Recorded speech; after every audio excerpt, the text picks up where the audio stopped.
And there we go. And that's the reason why we don't have sound, because it was muted. Okay, let's start that all over again. My apologies.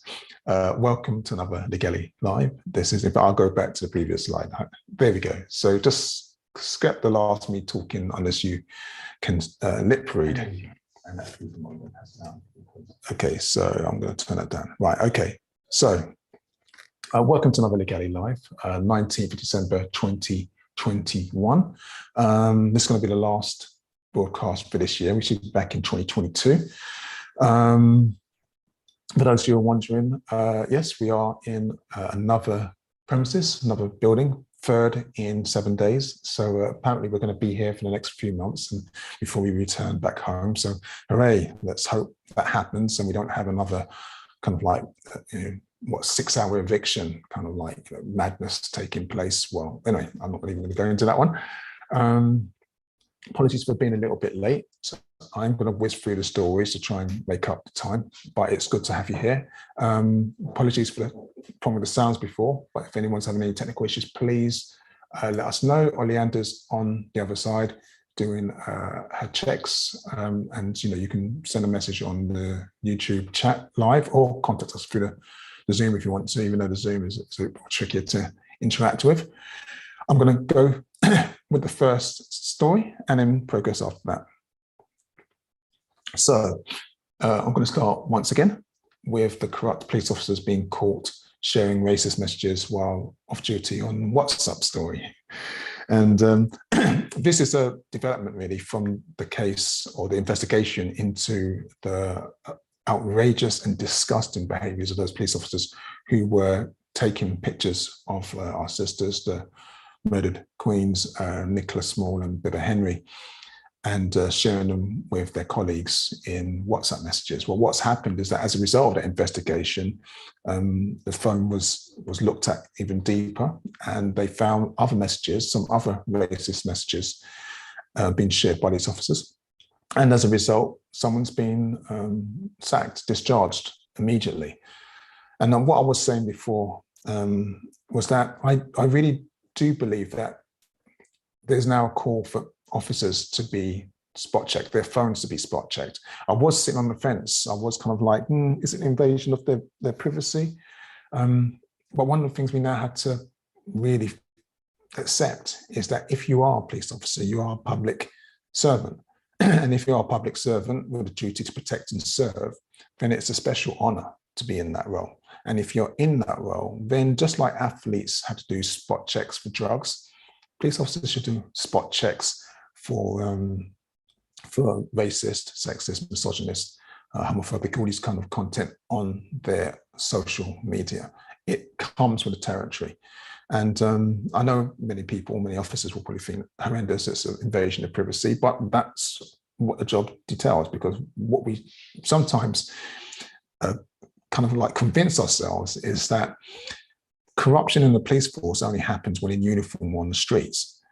And it doesn't. The culture that enables corruption to happen in uniform on the streets begins at home. It begins in the canteen. It begins in the pub. It festers on social media and in spaces where these kind of officers can actually validate each other's misogynistic and racist and Afrophobic values. So this is a horrendous story. It's good that an officer has been fired, but it just outlines how deep the problem is and how much work there is to go to root corruption out of the police force. It's not just the Metropolitan Police Force. So the next story I want to share is one I'll try not to gloat, so I won't say much about this one. This is about a corrupt Tory politician who's actually been forced to quit a police scrutiny role. As we've now found out that he's been investigated by the police for potential COVID breach. And this is obviously, I'm talking about Sean Bailey, the Conservative candidate for the mayor. And what we now know is that he, in his team, organised a party at the Conservative headquarters last year at the 14th of December. Now, what's really interesting is that just last month, we heard Bailey talking about his potential peerage, or his pending peerage from Boris Alexander de Piffle Johnson. So he was going to be rewarded, even though he lost, thankfully, the mayoral election. And you know, I'm not really going to go too much into this one, other than to say we need to see how corruption works at all different kind of levels. So we have a corrupt politician whose job is to investigate corruption in the police. And you know, this might sound familiar if you understand that the person who was actually investigating the illicit parties in Downing Street himself also had an illicit gathering in his own office, and he was also appointed by Boris Alexander de Piffle Johnson. That's the prime minister. So corruption kind of like washes its own hands. It kind of like what's that saying? It's like marking your own homework. In this particular case, the photo's been released and the culprit has been identified, and hopefully, you know, there'll be a positive outcome from this. Positive outcome for me means that there is a police investigation, not just into Sean Bailey. I have heard comments saying that, isn't it quite funny how the only person who's actually been investigated by the police is an African man? Well, you know, there might be some merit to that, but that's not really the point. I want them all investigated. And if all of them have been found to be breaching the guidelines, then all of them should actually face prosecution for that, just like anyone who was harassed on the street, stopped and searched, put through dignified positions, you know, by officers, you know, flexing their COVID legislation, and it was really abusive. I don't forget, many people might have forgotten, but I remember what it was like last year with the lockdown. And I remember how the police were just picking up people and stopping them, and I'd witnessed some of it and using it as an excuse to abuse their powers. So if we had to go through that, I don't see any reason why politicians who actually enacted those laws shouldn't have to go through that level of scrutiny. So the next story is unfortunately equally as horrid. And this one's about a corrupt government. That's this British government, which refused two Windrush elders. That's Eunice Toomey and Vernon Voreen. He's 66 years of age. They were refused citizenship applications. And this is quite complex. There's been a high court that says that the rulings by the Home Secretary were actually a breach of human rights. Essentially, they were legal. And this is because what happened is that to apply for the Windrush scheme, there was a caveat that the Home Secretary made that you had to be in the UK for 5 years prior to the application. But the problem is that it was the Home Secretary's Act, the whole scandal in the first place, that meant that many of the people who applied were actually no longer in the UK, you know, for that period of time. There were, in the case of Vernon Voreen, he was living in destitution, and he'd left the UK. So, you know, we had this awful situation where, because of the Windrush scandal, people were kind of like deported or had to leave and were living in conditions with no income, no family, you know, kind of like just, you know, these elders came to the UK as children. And then when they applied for the Windrush scheme, they were actually denied. The citizenship was denied because of this rule. Hopefully that's a bit clear, because it's a bit ridiculous, but this is the scenario, what's been taking place. Now, the High Court has recognised that their rights were breached, and of course it was their human rights that are being breached. And we now have the Justice Minister, Dominic Raab, making a lot of noise about tearing up the Human Rights Bill and actually creating a British Bill of Rights. So I'm not trying to scaremonger, this is what's happening. We also have Priti Patel, who is the Home Office, Home Secretary, who's pushed through this Nationality and Borders Bill successfully, I should say. It's only got to go around Parliament one more time. I think there's going to be a scrutiny by the House of Lords. And, you know, they're using the excuse saying that they're trying to crack down on illegal asylum seekers and people who kind of like trafficking people. That's the language that they tend to use. But what many scholars and many legal scholars are saying is that we need to be careful of Clause 9, because Clause 9 of the Nationality and Borders Bill actually enables the government to remove British citizenship from anyone who's got dual nationality. That's around 6 million people without a warning. Now, there was a caveat. The caveat has been and still is that that person must be deemed a threat to British interests. But what is a threat to British interests? Have you been on a protest, for example? Because you've been on a protest and you're criminalised because you've been on a protest, that could constitute a threat to British interests. Have you been on social media, on Twitter, and written something about, in opposition to a political stance taken by the British government? Well, that's working against British interests. So the point is that this idea that citizenship can now be revoked, and the government actually doesn't technically have to tell you when it revokes it. So if you leave the country, go on holiday, and then they revoke it and you try to come back, they only have to send a letter to your last known address. You might have never received that letter, and you find out at the airport that you're no longer a British citizen. This is Clause 9. It's a very scary Clause 9. It's a very scary bill. And I suspect it will pass because, as we know, the opposition is prostrate. There is no opposition in Parliament at this current moment in time. And so I started the story talking about the Windrush because this is where it naturally falls on. It falls on those of us from minority communities who are seen as not quite British enough. So I'll be keeping an eye on this story. I hope you do too as well. It's a very important one. And these developments, the Windrush and the Nationality and Borders Bill, are something that we really need to scrutinise. I haven't followed up on many of the Windrush stories in this particular episode, this programme. There is still people calling for the Windrush compensation scheme, which should be called the reparation scheme, and it should be about more than just compensation. It should be about justice. But those calls now, and stronger calls, I think the Good Law Project, which is a really, I actually think it's a really cool initiative by, I don't know how you pronounce his name, Jolin Morlan. He's a lawyer. I think he used to be involved in helping people commit tax fraud, to be honest with you, but to hide, I mean, that's not the way he would phrase it, but to hide their income or to save money by creative accounting. But now he's on the right side, and he's actually taken the government to court, exposing all their corruption in notably during the COVID contracts and PPE. And he's won quite a few cases, and he's actually put his weight of the Good Law Project behind the calls for the Windrush compensation scheme to be handled independently and outside government. That's a bit of a mouthful, quite a lot to take in, but I hope that's quite helpful, quite understanding. So, next story. This one, I'm not going to go on to, but this one, as you can imagine, I've got a bit of affinity with. This one is about a mother who's been forced to sleep in the living room. And this is after she saw some damp and some leaks in a house, approached Westminster City Council, and they came around, looked at the place, declared it safe, and then the floor collapsed, or the roof collapsed.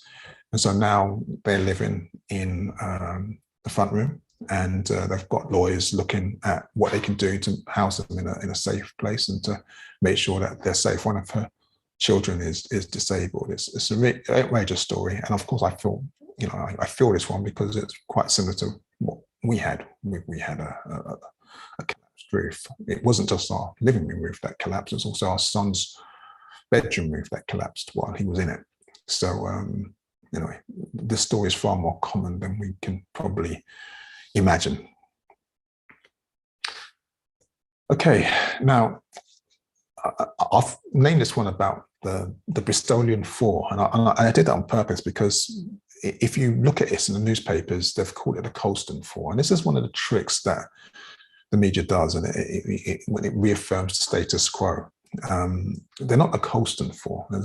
We don't need to reinscribe that name and give it any more power in the public domain. I was trying to think of another word, the magnanimous Four, the heroic Four. I mean, they need a kind of like name. The Bristolian Four is probably not quite it, but it's certainly not the Colston Four, because Colston was a disgusting individual. Edward Colston, as the academic and broadcaster David Olusoga says, that he was the chief executive of the firm that enslaved the most African people during British involvement in Ma'afa. And so the case for the Bristolian Four is taking place right now. these young people, Rhiannon Graham, 30, Milo Ponsford, 26, and Sage Willoughby, 23. They've been accused of helping to tear down the statue. This took place on the 7th of June in 2020. And they're standing trial alongside Jake Scoos. And now he's 33 and he's accused of helping to roll the statue into the harbour and Bristol Harbour. And I think they did a public service when they engaged in that process, but it wasn't criminal damage. And this is what the case is trying to say. They've been accused of criminal damage. And one of the protesters, one of them, I think it's, let me just check the name. It is Sage Willoughby, I think it is, I'm not sure. But a protester, I should say, let me be clear about that, says that tearing down a statue of the slaver Edward Colston was an act of love, not violence, for my fellow man. And I think that's a beautiful quote. Actually, removing such a toxic symbol from the public realm is an act of love. And it was violence erecting it in the first place and transmitting that violence in the public realm for so many years while ignoring public concerns and harm.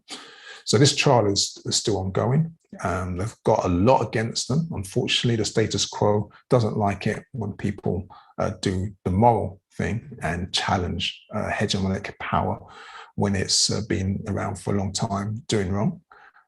But they have many people like myself, admiration and respect for engaging in this. And this was an act that really helped many people around the world kind of like step up and actually get involved in their own acts of cultural activism inside their own local areas, so including myself. So thank you, and we'll keep an eye on this story.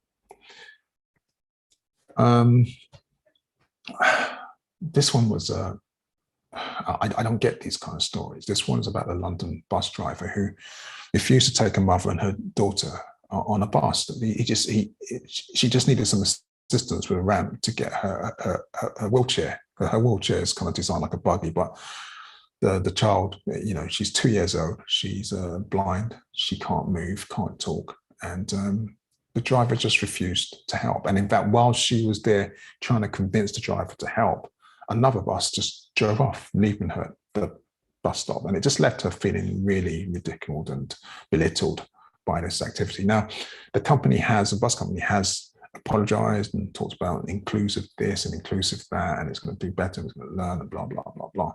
But it's really important to understand that when we talk about diversity, that we don't just narrow it to discussions about ethnicity, that we do talk about issues of disablement, because, that was completely outrageous. There was no reason for her to be disabled by the actions of that driver, but that's what they did by refusing to help her. And by the other bus driver callously just driving over, they inscribed double harm on that family. So I just wanted to share that story, because the daughter's got brain damage. It's not her fault. The mother's trying to give her a good quality of life. She's taking a bus. We take these things for granted. What's that say? Live but for the grace of I, go I. It's unfathomable that people will do things like that.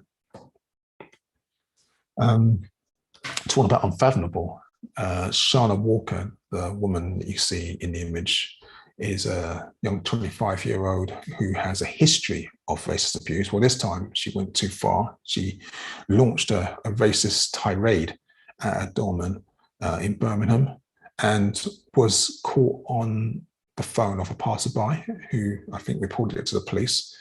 The trial took place, and she has now been jailed for 14 weeks and has to pay the brother a £500 compensation, and she's got a 2-year ban from ever entering. I think it was what's the name of that racist pub? Weatherspoons. I think it was a Weatherspoons. So unless they let her in. I know people say, Toyin, you just said that Weatherspoons is racist. Well, that guy, Tim, I've forgotten his surname, the one who owns it, the pro-Brexit guy. There's something about him that it feels apophobic. And even though the pub is like, a space for, working class people, I've been in there and had uncomfortable situations, but that's not what this story's about. This is about justice for our brother, and apologies for not having his name, who was abused by Charlotte Walker. And in many ways, this is what I would call the trickle-down effect. You see, because the last three stories, the racism or the corrupt police officers, the corrupt government minister, kind of like the Home Secretary, and all these corrupt stories, they trickle down to this kind of level, and they embolden these people to come out and make these Afrophobic statements, to use the N word without any kind of, I think she used it like 11 times. They just, they just use it without any shame, thinking that they can get away with it. I mean, the next slide is an example of how we think that, okay, so she's on the lowest scale of the social ladder. Well, this is someone else on the higher ladder. All these stories in the last 2 weeks, let's be really clear about that. So we have this other story about a judge called Michelle Odinaire, and she was caught using the N-word and describing African-Americans as roaches when she was watching some of them engaged in criminal activity outside her house. She says that she can't remember a thing. She was on some kind of sedative at the time of the video. She's made this apology. I think she's petrified about losing her job. But this is a judge. This is someone who passes judgment on people involved in well, I'm assuming she deals with criminal law. She might not do, but she passes judgment on character, judgment on law. And yet we know in their own space, in their own home, this is what they're doing, because the video that was recorded showed that members of her family were engaged in this tirade, repeatedly using the N-word at the African Americans. Now, the African American, one particular character, was arrested, I think, for burglary, but that doesn't excuse the fact that we have someone who's supposed to be a symbol for virtue, who's supposed to live a life of integrity, a public servant, who actually just N-word just flies out of their mouth like water, like spit. It's nothing. So I talk about the trickle down effect, but it also trickles across and it trickles up. It's all part of the same mush. And anyone not part of that Afrophobic circle is likely to at some stage face it, whether to their face or behind closed doors in WhatsApp chats or in banter. Okay, you're listening to me, Tonic Betty, and watching me. I keep forgetting to say watch it because we're also on YouTube. So you're watching Ligali Live, 19th of December 2021. Just going through the stories of the last couple of weeks. We're a Pan-African newspaper based in the UK. So we cover stories based on the UK, but we do travel around the world just to kind of show some of the links where relevant. Hope you're doing well. I'm going to the next slide. Now,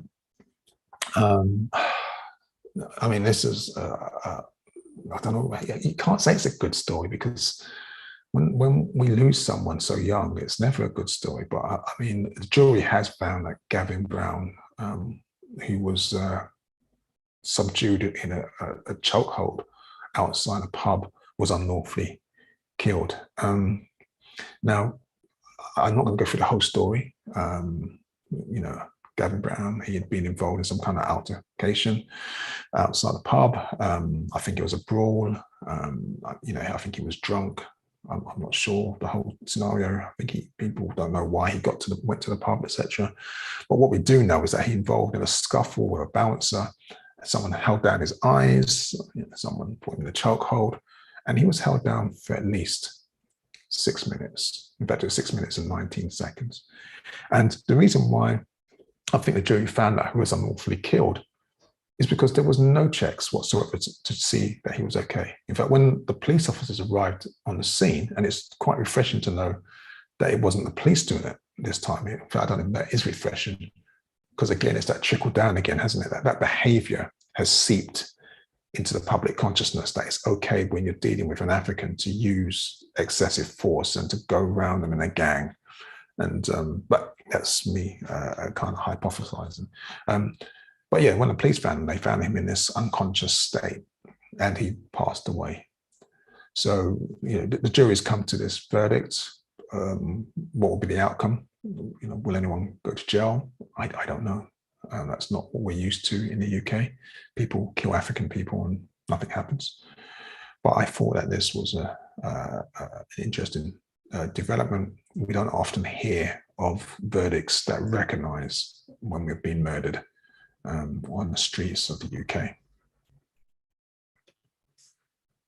Let me get to the next slide. And one thing I want to really highlight and is that we have to admit that there's also there's also this blight that's taking place on the streets of the UK, within our community. I don't know who murdered Jabari Godin. He's a young 27-year-old who was stabbed to death outside a barber's shop.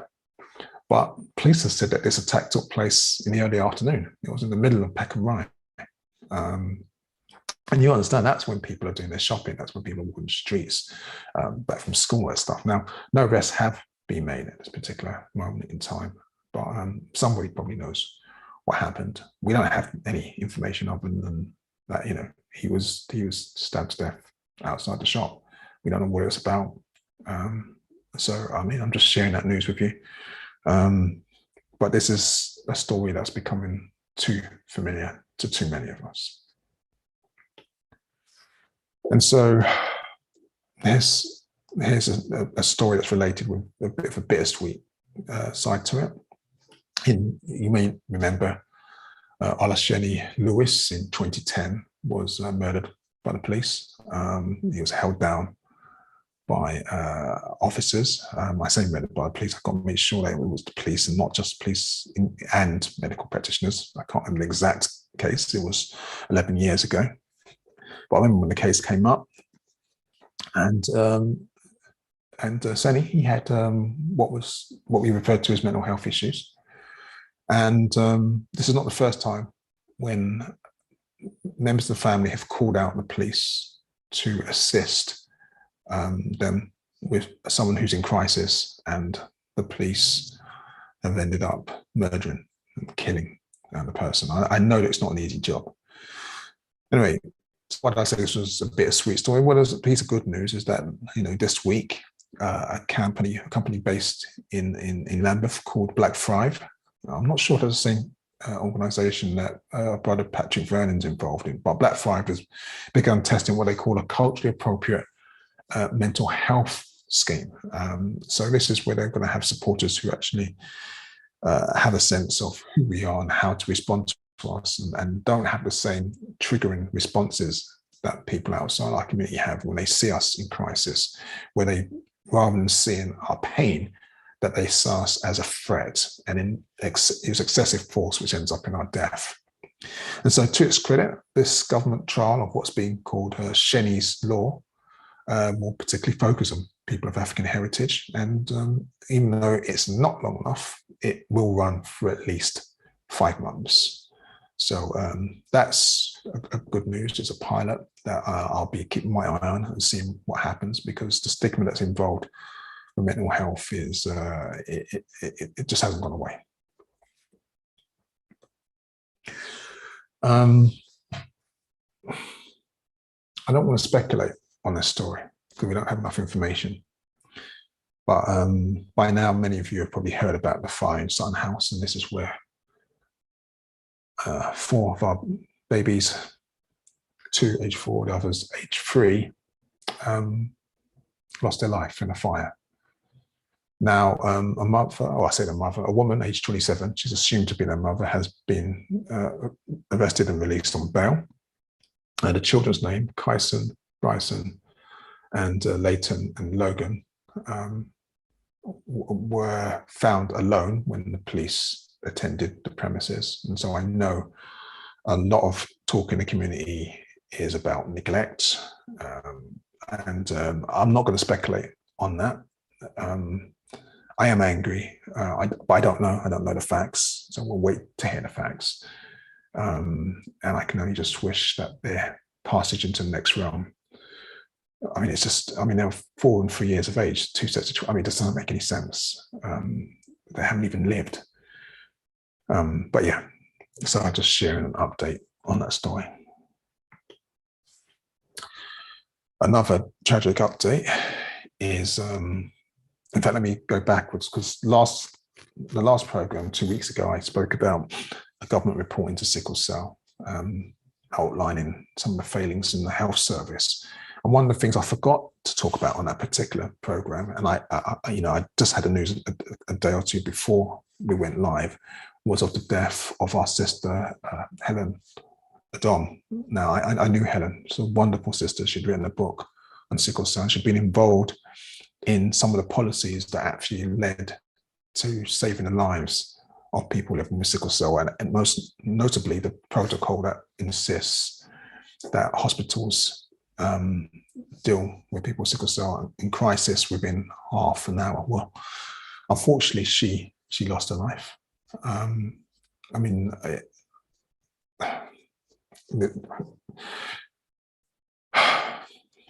Anyway, I'll put up a link. Well, you can see there's a slide of if you're going to Google sickle cell victim of bigotry, if you type that into Google and go to the story, you'll find out that when she was just 16, she was told she'd only have another 10 years because the life expectancy of people living who had sickle cell was around 25, and she passed that, and a lot of that's down to the amazing work that she did with others to spread awareness, change policy, and may the ancestors be pleased with her work. The other story I want to share is that of our sister Joy, who, sorry, not Joy, Naomi Loy, who passed away at the age of 35. And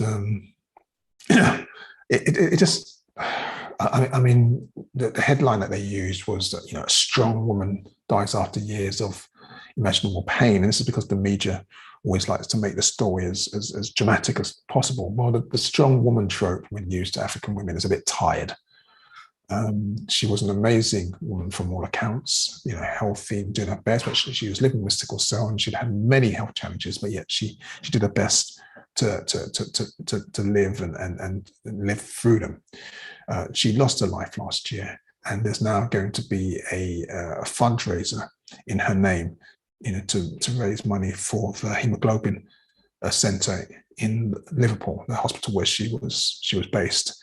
And I group all these stories together because I want to remind you that that report that came out a couple of weeks ago spoke about the failings of the health service when it comes to sickle cell.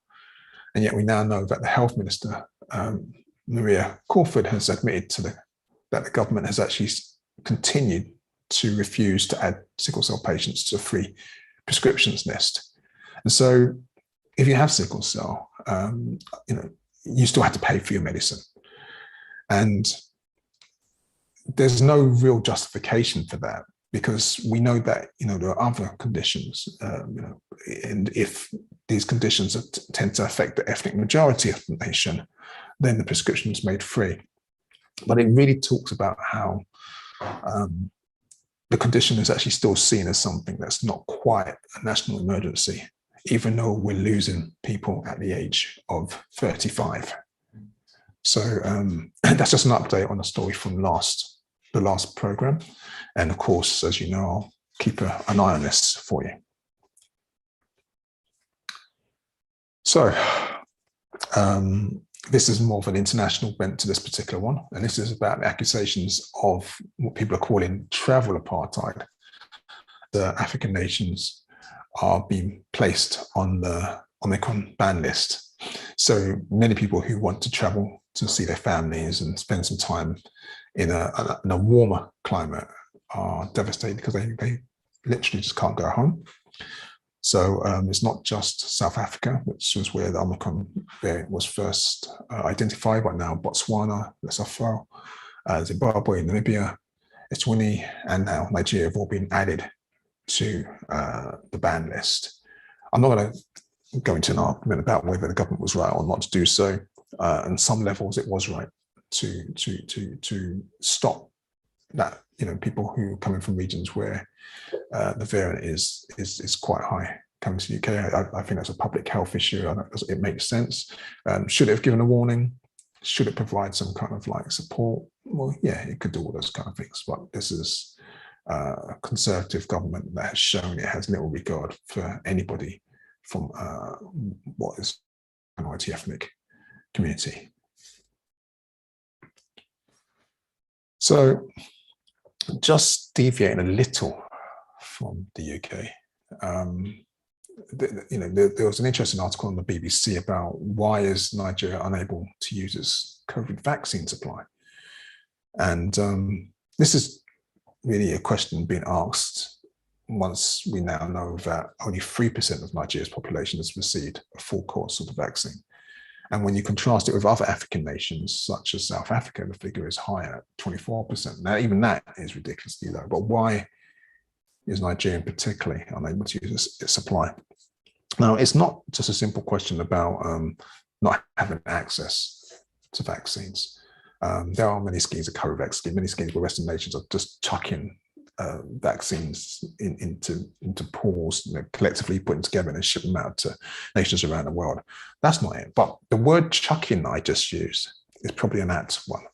You see, because in the Nigerian case, what's happening is that the vaccines that these Western nations are chucking at Africa are literally vaccines that have got a couple of days left before they're out of date. And then once they're out of date, they've got to be destroyed. So they're being received by Nigeria, because this is the case study we're looking at.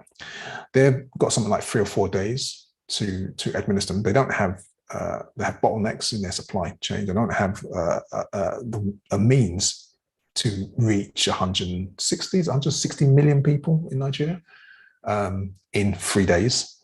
And so the vaccines are wasted. This is something that bears a level of scrutiny. This is, I mean, we saw this when HIV came out and Western nations refused to allow African nations to manufacture the drugs, the antiretroviral drugs themselves, because of so-called patents. And it was only when, I think it was India, decided, you know what, we're not going to pay any attention to patents, we're going to ignore them, just start manufacturing them ourselves, that they started to kind of like climb down from that position. So if you're ever wondering why is Africa not having able to access the vaccine, or not vaccinating its population so rapidly, there are many factors in it. It's not just like a weak health infrastructure, but it's also the politics, it's also the lack of care.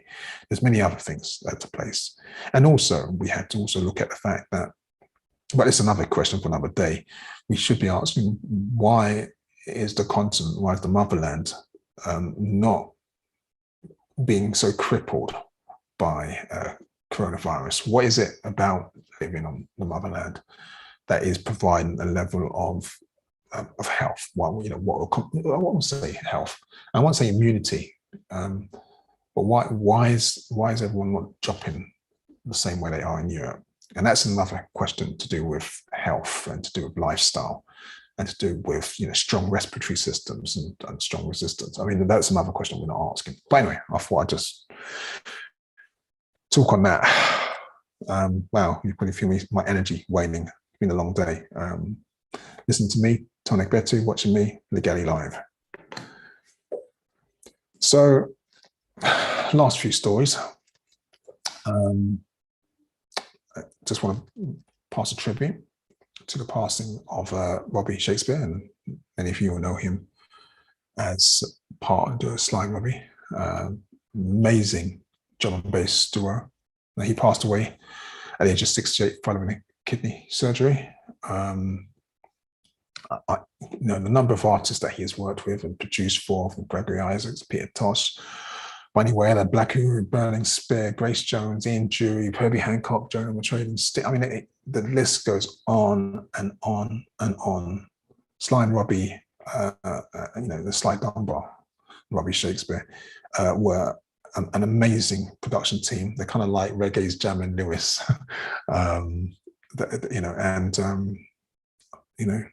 may the ancestors be proud of his works and achievements. And the next passing is one of the legendary author, activist, and professor Bell Hooks. Now, Bell Hooks means a lot to many, myself included, for her humility, humbleness, steadfastness, and I don't know what was that word, that gritty determination. She was one of those scholar activists who didn't ramp, who was clear about being about women, being about African women, about what's that book she wrote, Teaching to Transgress, about lifting up people, about, I mean, she wrote on so many themes, all rooted from her experiences. And she made an amazing contribution to social and academic life. And so she just recently joined the Ancestors. That was like a few days ago. And so again, just may the Ancestors be pleased with her work. And I want to close this program with a good luck story. I didn't check to see if there's any messages. This one's about a group of mums, or a couple of mums, who formed an organization called March Muses, because they were born in March, and they've launched these Christmas tree decorations, and they've changed the images so that they're people of African heritage. So there are Christmas angels and African angels and African Santas and so forth, so that they can actually celebrate the festival period without actually still by default bowing down to and ingesting white supremacist ideas. So I just want to wish them good luck with that project. And it's nice to see affirmation of self in a way that just says, we don't have to accept things because they've always been this way.